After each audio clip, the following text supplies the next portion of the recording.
Hello बच्चों, कैसे हैं आप। उम्मीद है सभी बच्चे घर पर होंगे और सुरक्षित होंगे। बच्चों, हमने अपनी पिछली क्लास में लेंस के बारे में जान लिया है कि क्या है उत्तल लेंस और क्या है अवतल लेंस। आज हम लेंस से संबंधित इम्पोर्टेंट शब्दावली के बारे में बात करेंगे। वो शब्दावलियाँ क्या हैं, चलिए जानते हैं। देखिए, ये एक लेंस मैंने ड्रॉ किया है। अब आप लोग बता सकते हैं कि ये लेंस कौन सा है। सही आंसर है आपका, ये है एक उत्तल लेंस।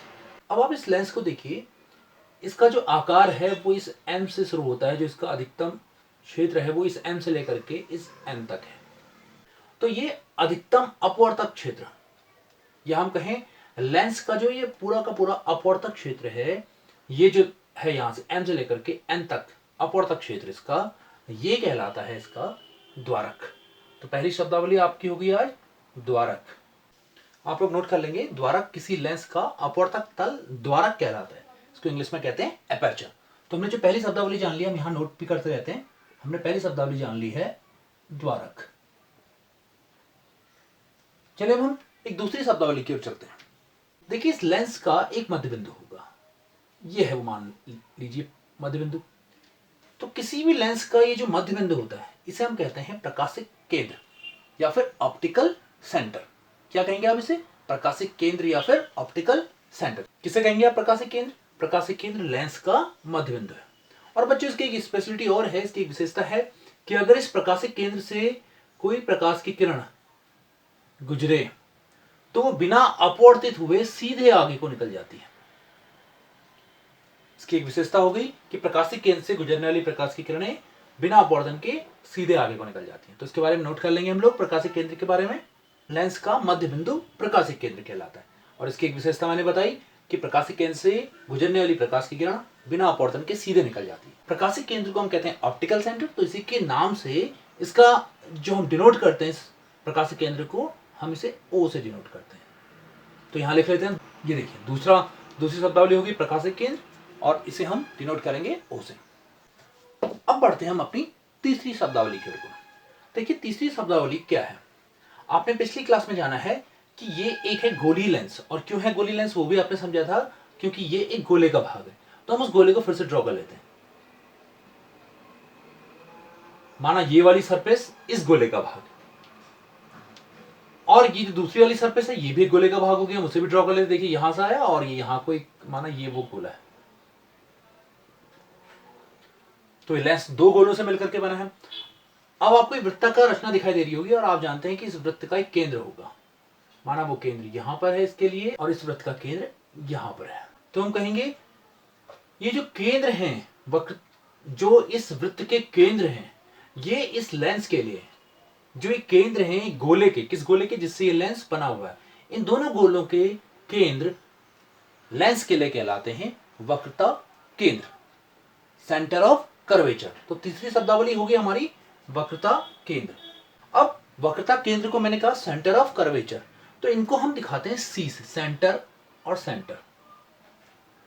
अब क्योंकि दोनों सी हो गए तो आपको कंफ्यूजन हो सकता है कि कौन सा वक्रता केंद्र दाईं साइड लें, कौन सा बाईं साइड लें। तो इसके लिए कुछ नहीं है, आप किसी को भी, आप इन दोनों वक्रता केंद्रों में से किसी एक का नाम C1 रख देंगे और एक को दूसरे को दे देंगे आप C2।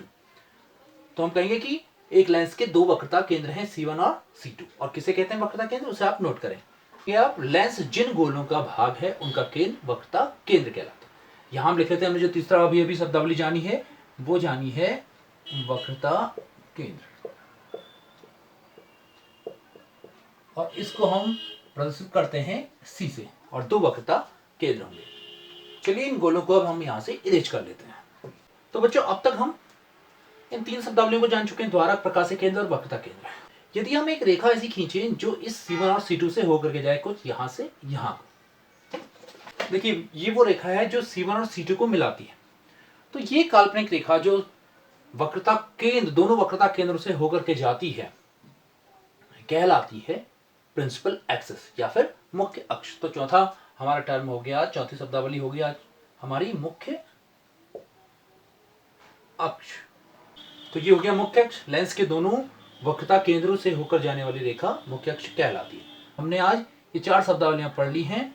द्वारक, प्रकाशिक केंद्र, वक्रता केंद्र और मुख्य अक्ष के बारे में हम लोग जान चुके हैं।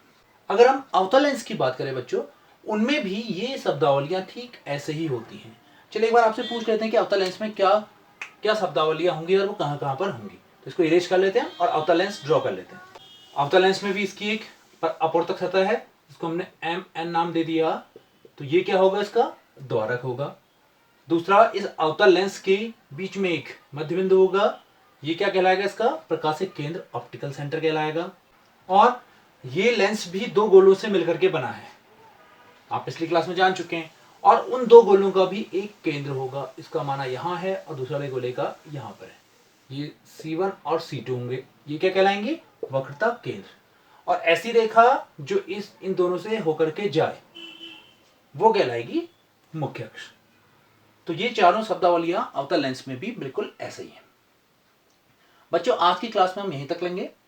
नेक्स्ट क्लास में हम जानेंगे फोकस के बारे में, मुख्य फोकस के बारे में और द्वितीय फोकस के बारे में जानेंगे उत्तल और अवतल लेंस के लिए। आज आपने होमवर्क में द्वारक, प्रकाशिक केंद्र, वक्रता केंद्र तथा मुख्य अक्ष को उत्तल लेंस तथा अवतल लेंस के रेखा चित्र की सहायता से समझाना है। थैंक यू बच्चों।